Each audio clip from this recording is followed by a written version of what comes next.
Samantha, how long are you going to take? What time are you coming home? What are you doing with Cindy?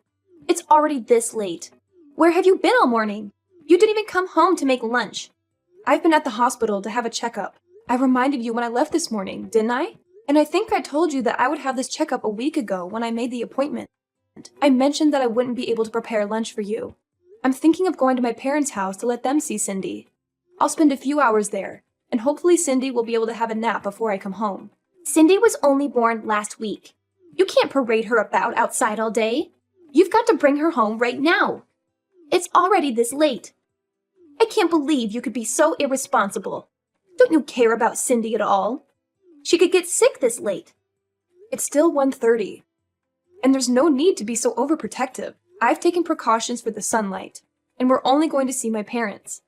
It's not like I'm taking her to meet everyone I know or pushing her pram through a crowd of sick people. I'm following the doctor's advice and making sure she has undisturbed rest and gets her milk. I wouldn't do anything that I didn't think we both could manage. But you can't keep her away from me this long. She's already been away from me for 3 hours. Cindy needs me. You can't do this to her. Give her back to me. What are you talking about? She's not a thing, and she's not yours. I've decided that I'll raise Cindy myself. I can't trust you with her. I've watched how you've been with her for the past week, and it's obvious that you're no good as a mother. You don't know how to take care of her. If you raise her, she'll end up unhappy. Or worse, she'll be unhappy and she'll be rebellious. It's people like you that end up raising criminals. I can't just stand by and watch you ruin her life. The best thing for Cindy is if you give her up. I'll raise her as my own daughter. She's mine. So give her back. Cindy is my first child, so of course I don't expect to be able to do things perfectly all by myself. That's why I've been listening to all the advice you've been giving me this week. And I'm really happy that you're helping. But no matter what I do, you keep on complaining that I'm doing things wrong. So that's what you're thinking of me?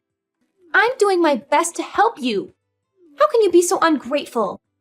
I bet you think that I'm in the way, don't you? You're the one that's living in my house. I'm letting you stay here. I'm providing the roof over your head, and I don't even ask for rent. I've done so much for you. And this is how you repay me? This is why I never approved of Alex marrying a woman like you. You're the one that asked that we moved in with you. Alex and I were living together in our own house after we got married, and we planned to stay there.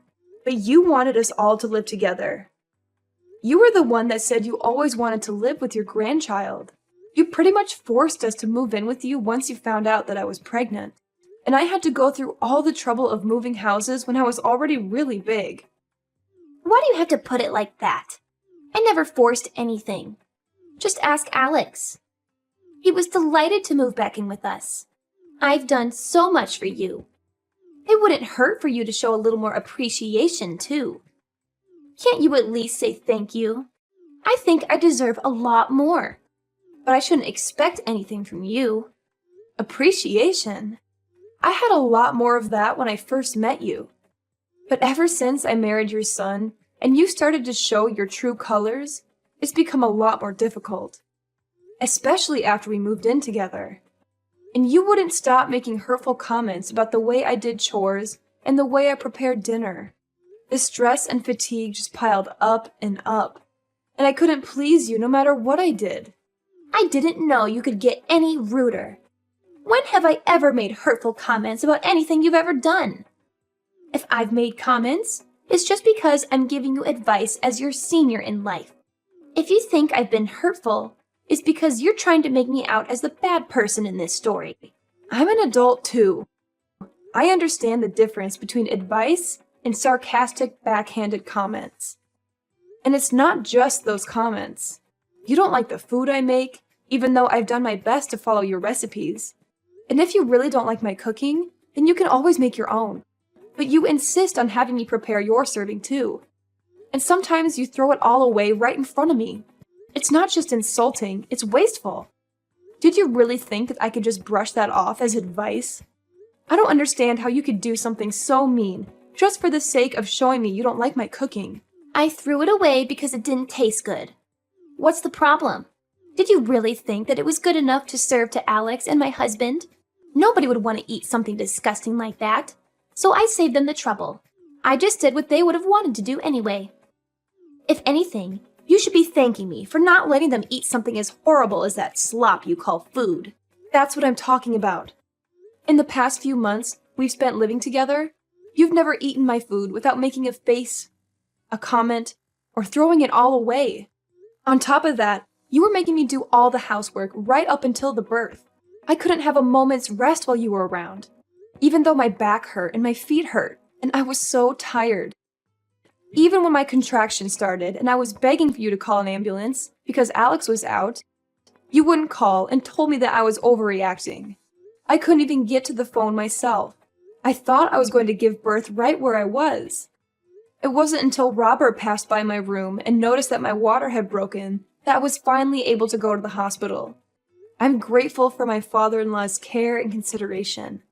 But if you want me to be grateful for you, then you'll have to do something I can be grateful for first. You shouldn't expect everyone to do everything for you. You could have gone to the hospital by yourself.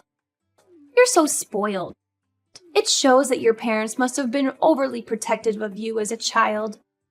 No wonder you're so disrespectful towards me. Did you really think that I could drive all the way to the hospital safely when I was getting contractions every 5 minutes?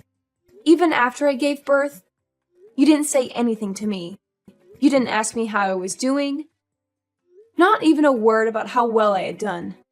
Even though I was in labor for 15 hours. I was too busy thinking about Cindy. What did you expect? My first and only priority was the baby. So what if you gave birth? It's nothing special. I gave birth too, and you don't see me begging everyone for praise and compliments.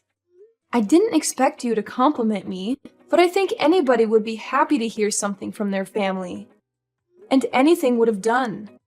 And I'd like to remind you that I was only discharged from the hospital a week ago. I've been waking up over and over in the middle of the night to feed Cindy. I haven't had any sleep at all this past week. I'm still trying to get used to a lot of new things. A lot of new emotions and a new sleep routine. And I'm literally all over the place. But you're still making me do all the housework. I thought you said that it would be better for us all to live together because you'd be able to help out with the baby. But you haven't been doing anything. Even though Alex and his dad say that I don't have to do anything, to rest when I can, and not to push myself too hard, I have to do everything while they're at work because you won't do anything. Oh, you really are spoiled. You were the one that married my son, not the other way around. What's the point in having you here if you're not going to do the chores? You can't seriously think that you can spend your days just laying around doing nothing. You're being childish if you think that's how things work, just because you've moved in with us. I'm here to be with Cindy, not with you. And you shouldn't expect everyone to be nice and kind to you just because you've given birth. So what? That doesn't change anything. You're sorely mistaken if you think you get to slack off just because you've had a baby. The one thing we all care about is Cindy. I couldn't care less about you. And nobody else does either. We only need Cindy. I can't believe you're not going to even bother to hold back your punches. I take it you mean that there's no use for me at your house if I'm not going to do all of your housework for you? That's right. I'm glad you finally understand.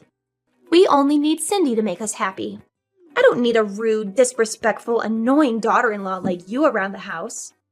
If you're not even going to do what you're here for, even if you did do the chores and prepare our food, you're useless. I end up having to redo everything you do anyway.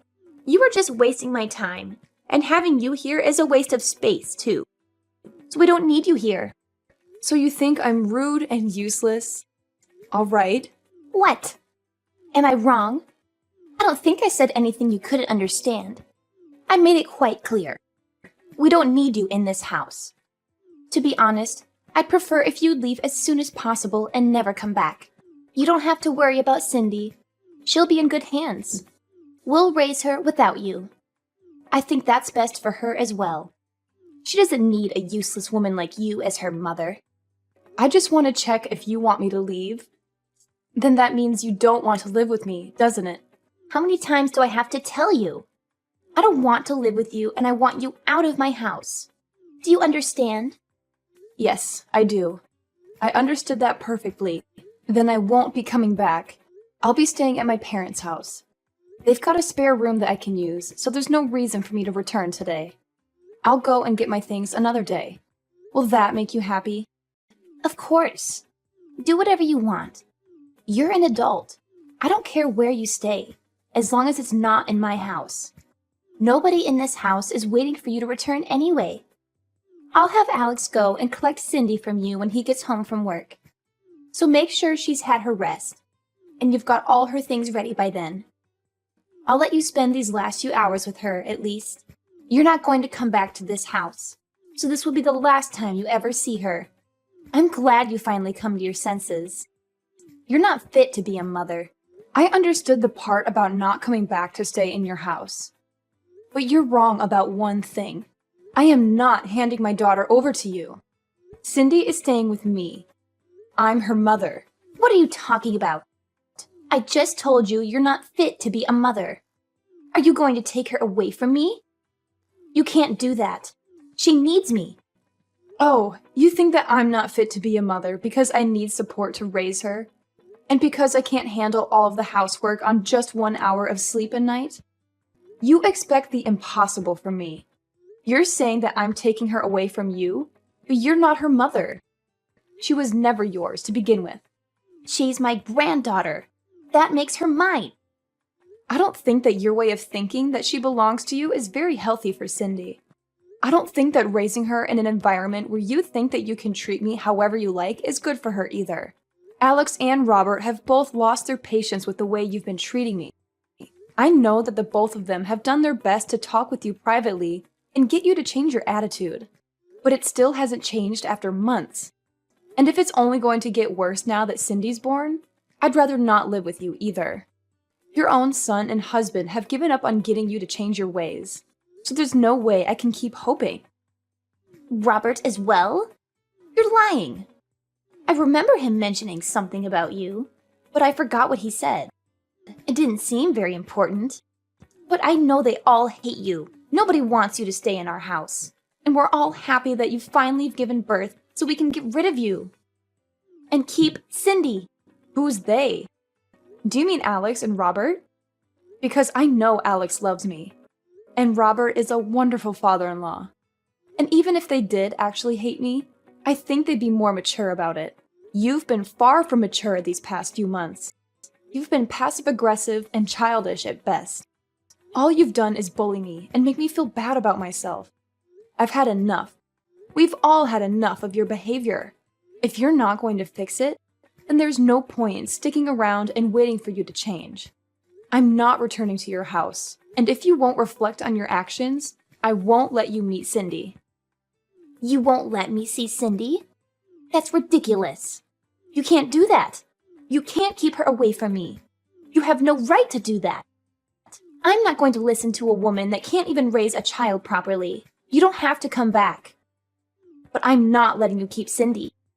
Give her back right now. Cindy will be happier that way. And you'll thank me one day when you realize that she belongs with us, not you. Don't be so selfish and give her up. I'm sorry, but who's we? Alex, Robert, and I. The three of us will raise her without you. I know that we can make Cindy 1,000,000 times happier if you're not around to ruin her life. She doesn't need a failure of a mother like you. You should give her back to me for her sake. Robert's actually with me right now. Alex will be here soon too. He's already asked his manager for the rest of the day off after he's finished in his meeting. The truth is, it wasn't a hospital appointment I had this morning. I'm sorry I had to lie. But you wouldn't let me leave the house until I said that I would be going to the hospital. What? Then where were you? What were you doing? I was being honest when I told you I would be going to my parents' house, but I was somewhere else this morning.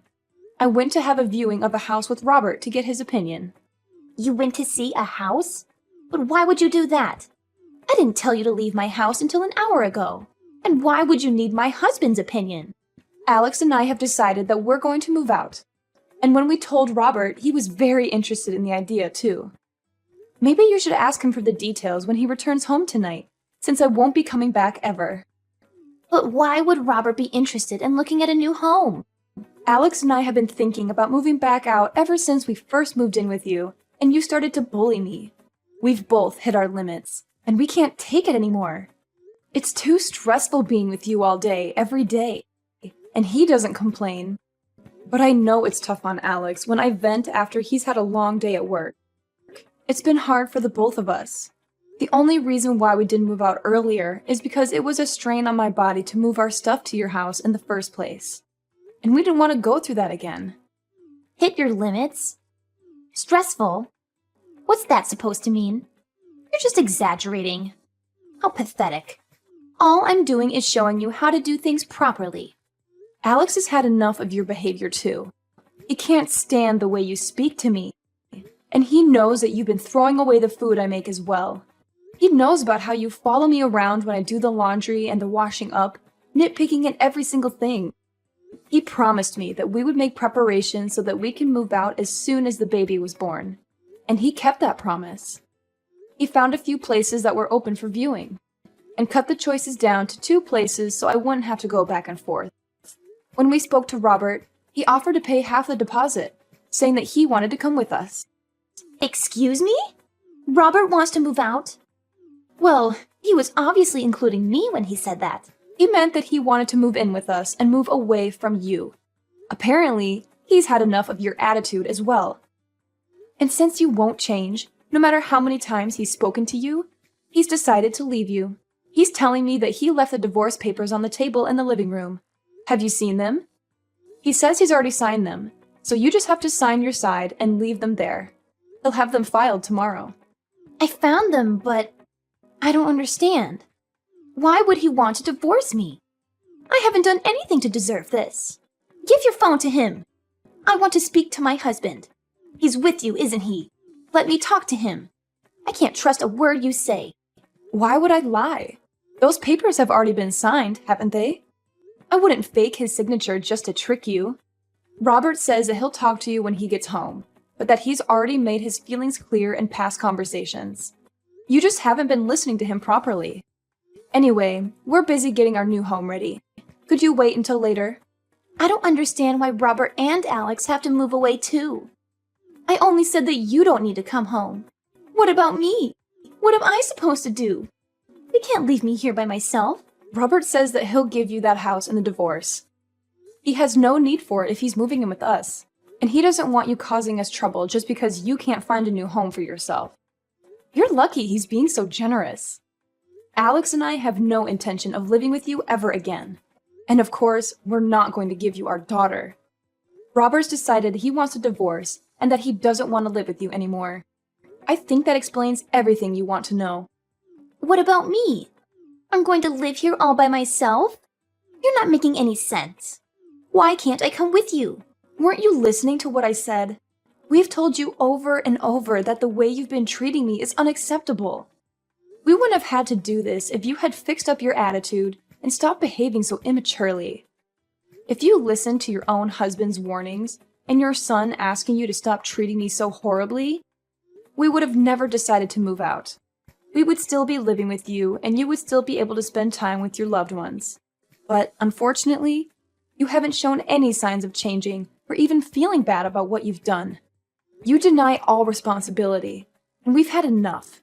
Because of your selfishness, you'll have to spend the rest of your life all alone. What about Alex? What does he think? He can't be serious about leaving his own mother all alone. I raised him. He's better than that. He would never abandon me like this. You've tricked him into thinking that I'm the bad person, and convinced him and my husband to follow you.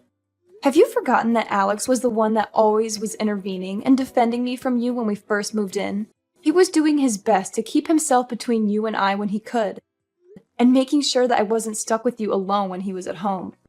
But then he had to start a new project at work and was coming home tired more often, and didn't even have the strength to argue back to the things you were saying to me. The stress of work and your treatment of me was accumulating for him too. That's when he promised that he would find us a new place to live. We realized that the best way to deal with the situation was just put up space between us and you, for the sake of our physical and our mental health. You're lying. Alex would never want to leave me. And Robert can't be serious about getting a divorce at this age. I'll never be able to get remarried. I'll be alone. Can't he rethink the divorce? I'll do anything. He's not honestly thinking we should get divorced, is he? You'll have to talk to Robert directly about that. Though he says that there's nothing more to say. And we've already chosen a new home that has enough room for the three of us and Cindy. Robert is welcome to live with us. But there's no room here for you. Moreover, Robert's actually put a lot of money into this house for us. He's been very considerate since Alex and I had to pay a lot for the hospital bills last week. We don't plan on telling you where our new address is either. But I'll never be able to see Cindy ever again. Are you honestly going to separate us? I'm not going to let you see her. You'll have to show that you can change first. I don't know if you can, but if you want to see her, you'll have to. I don't plan on meeting you until then either. I'm sure you don't care whether you see me again or not, but I just wanted to make it clear that this is what happens when you treat someone as though they're inferior to you. You end up alone. What did I do to deserve this? Why is everyone leaving me behind? They're telling me that I have to spend the rest of my life, my elderly years, all alone. That's too much. You don't have to go this far. I thought I would be able to spend the last 20 years of my life taking care of my grandchild. I wanted to have peace and quiet and not worry about any of the chores or worry about money. This isn't what I wanted. I was dreaming of my life as a grandmother. But now I'll have to get a job. I have to do everything myself. I won't be able to see my family. That's not fair. Really? I guess you hoped that I would be the person to take care of all the chores and plan to live off your husband's saving and pension, all without lifting a finger yourself. But you ended up breaking that dream with your own hands. You should have been more respectful towards the people around you if you wanted them to love and take care of you. I'm tired of you complaining about every little thing I do, but now you'll have to do everything yourself, and you won't be able to see your family ever again. That's the price you've paid. You'll have to accept it. Fine, I understand. I made a mistake. I shouldn't have been so nagging. I'll do my best to get on with you from now on. I'll change the way I've been acting towards you. So please don't move out. It's too late for that. We've already paid the deposit and signed the documents for the house. We won't change our minds about living away from you, and we'll be moving all of our things into the new place over the next few days. We're all going to live here in peace without you. Robert will be returning to your house this evening to pack up our essentials, so you should have a good long talk with him then. He'll be staying there until all of our things have been moved. But he's quite adamant about having the divorce, so I suggest you forget about talking him out of it, and talk about how you can make an effort to change your behavior. That way, you might have a chance to meet Cindy in the future. Samantha, I'm sorry. Let's all live together. I don't want to be alone. I think we might have gotten off to a bad start, but I'll change. I'll do whatever it takes. I'm sure you'll come to understand why I was so harsh towards you. It was for your sake. But I won't do that anymore. Just let me see Cindy. I find it hard to believe that you'll change when you're still making excuses. You can't even apologize properly. It's too late, after all. You can't change. Besides, you were saying yourself that you don't want to live with me, remember? I confirmed over and over. And you said that you wanted me to leave. Well, I don't want to live with you either. I hope you'll enjoy your final years without a rude, useless woman like me in the way. After her conversation with Samantha ended, Chloe had no choice but to wait for her husband to come home. The first thing Robert did when he returned to the house was to tell her that he wanted a divorce, and that he wasn't going to change his mind. He checked that she had signed the papers and took them to his lawyer to have them filed. He didn't speak a word to Chloe after that, and spent his time packing away all of his things. Anything that had to be dealt with regarding the divorce was done through his lawyer, and he was able to move houses without much fuss. Chloe got the house in the divorce, but it was brought to her lawyer's attention that she had spent Robert's savings on several occasions without his permission.